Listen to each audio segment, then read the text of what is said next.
kali ini adalah salah satu hal yang paling sering muncul di kolom komentar tips hemat. Kalau gaji kita pas-pasan, gimana caranya supaya bisa nabung? Menurut Badan Pusat Statistik, rata-rata gaji pegawai secara nasional di Indonesia yaitu 2,79 juta rupiah per bulan. Pegawai laki-laki menerima gaji rata-rata 3,05 juta rupiah, sedangkan perempuan menerima 2,33 juta rupiah per bulannya. Angka ini adalah rata-rata nasional yang diambil dari total 129 juta orang Indonesia yang bekerja secara aktif di awal tahun 2019. Artinya, setiap gaji orang bisa berbeda-beda. Ada yang jauh lebih tinggi, ada juga yang lebih rendah.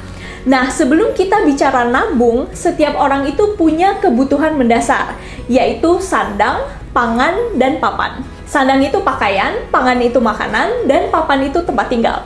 Jadi, sebelum kita bicara nabung, kamu harus memastikan bahwa pendapatan kamu sekarang harus bisa mencukupi kebutuhan mendasar tersebut. Kalau pendapatan kamu bahkan belum cukup untuk memenuhi kebutuhan sandang, pangan, dan papan, langsung masuk ke tips aku yang terakhir aja. Tapi kalau saat ini kamu sudah memiliki uang yang cukup untuk kebutuhan dasar, tapi merasa punya kesulitan untuk menabung karena gajinya tergolong tipis dan pas-pasan, yuk kita langsung bahas aja tips supaya masih bisa nabung.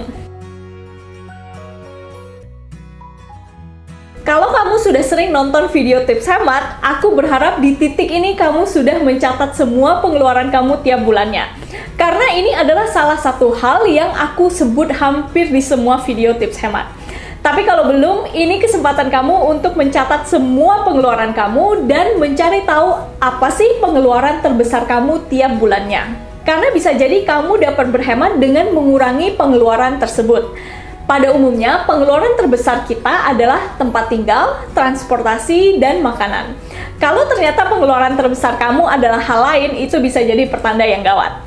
Nah, idealnya pengeluaran untuk tempat tinggal, transportasi, dan makan tidak boleh lebih dari setengah atau 50% dari pendapatan bulanan kamu. Setelah tahu tiap bulannya uang kamu paling banyak keluar untuk apa, coba pikir atau cari cara gimana kamu bisa mengurangi pengeluaran itu. Misalnya, mungkin biaya kos-kosan kamu harganya mahal karena berada di daerah strategis. Atau kamu keseringan makan di luar. Atau transportasi lumayan banyak habis karena keseringan naik mobil. Biaya-biaya ini bisa kamu kurangi, sehingga uangnya bisa kamu pakai untuk menabung atau investasi. Ini sangat penting. Kalau gaji kita aja udah pas-pasan buat hidup sehari-hari, bakal susah banget buat bisa menabung saat kita juga harus membayar cicilan hutang beserta bunganya tiap bulan. Aku dari kecil sudah dibiasakan gak boleh berhutang. Kalaupun menggunakan kartu kredit, tujuannya bukan untuk mencicil barang di luar kemampuan, tapi untuk mengatur cash flow. Dan ada keuntungan tambahan pakai kartu kredit, yaitu reward point-nya.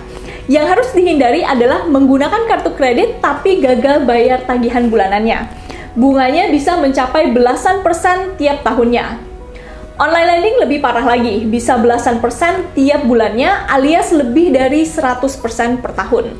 Jadi kebayangkan udah kerja susah-susah, uangnya malah dipakai untuk membayar bunga dari hutang. Aku sudah beberapa kali membahas soal hutang. Salah satunya adalah gimana caranya melunasi hutang apabila kamu sudah terlanjur memiliki hutang. Kuncinya adalah melunasi hutang itu memiliki prioritas yang lebih tinggi daripada menabung. Karena jelas supaya bunganya tidak terus bertambah. Nah, cara melunasi hutangnya gimana? Aku taruh link videonya di kolom deskripsi. Salah satu cara agar kita tetap semangat kerja keras dan disiplin mencari uang adalah dengan istirahat atau mencari hiburan saat kita membutuhkannya. Jadi jangan salah berpikir bahwa kerja keras artinya kamu tidak boleh berlibur sama sekali. Karena dengan adanya hiburan, kita justru bisa jadi lebih fresh dan balik lagi produktivitasnya. Tapi jangan impulsif juga.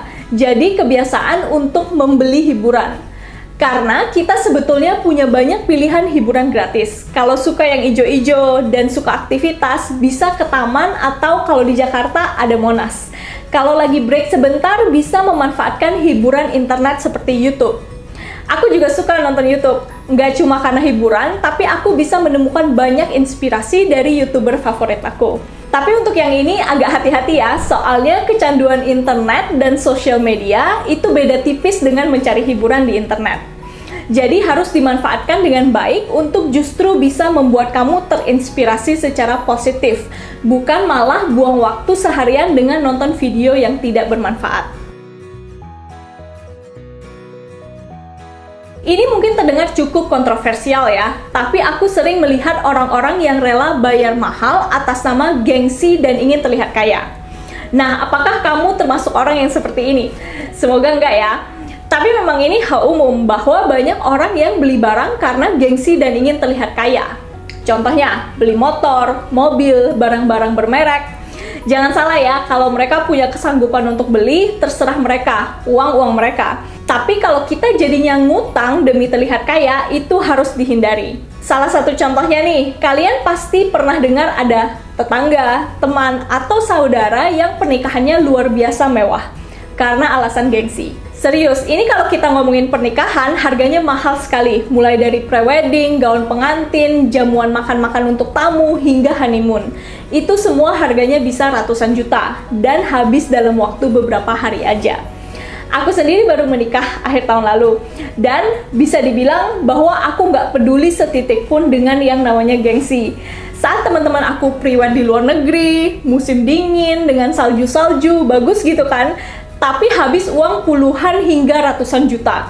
Aku mending masukin uangnya ke reksadana atau P2P lending supaya bisa menikmati keuntungannya di masa depan. Di saat pengantin lain sibuk cari tempat semegah mungkin, dekorasi custom yang luar biasa meriah, aku memutuskan untuk ambil paket yang basic, yang sebenarnya bagus juga kok.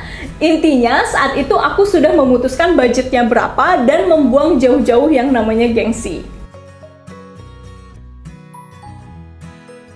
Banyak orang yang mengeluhkan, saya mahasiswa, tiap bulannya dikirimkan uang pas-pasan, gimana mau nabung? Perhatikan kata-katanya, dikirimkan, yang artinya masih bergantungan menerima uang dari orang lain. Ketika aku kuliah, uang yang dikirimkan oleh orang tua tidak banyak. Dan aku tahu, tiap bulannya uang itu tidak cukup untuk memenuhi semua kebutuhan. Boro-boro mau nabung kan? Tapi mau minta uang lebih juga lama-lama malu. Jadi yang aku lakukan adalah mencari penghasilan tambahan dengan menjadi guru les anak SD. Saat kuliah itu kan waktunya masih bisa kita atur. Kuliah bukan dari Senin sampai Minggu, pagi sampai malam. Jadi waktunya masih bisa diatur untuk menghasilkan uang tambahan. Bahkan aku masih sempat ikut organisasi di kampus, ikut kompetisi, bukan menghabiskan waktu secara cuma-cuma. Nggak cuma itu, pas lulus kuliah, gajinya berapa sih orang baru lulus? Lebih tinggi sedikit lah dari UMR.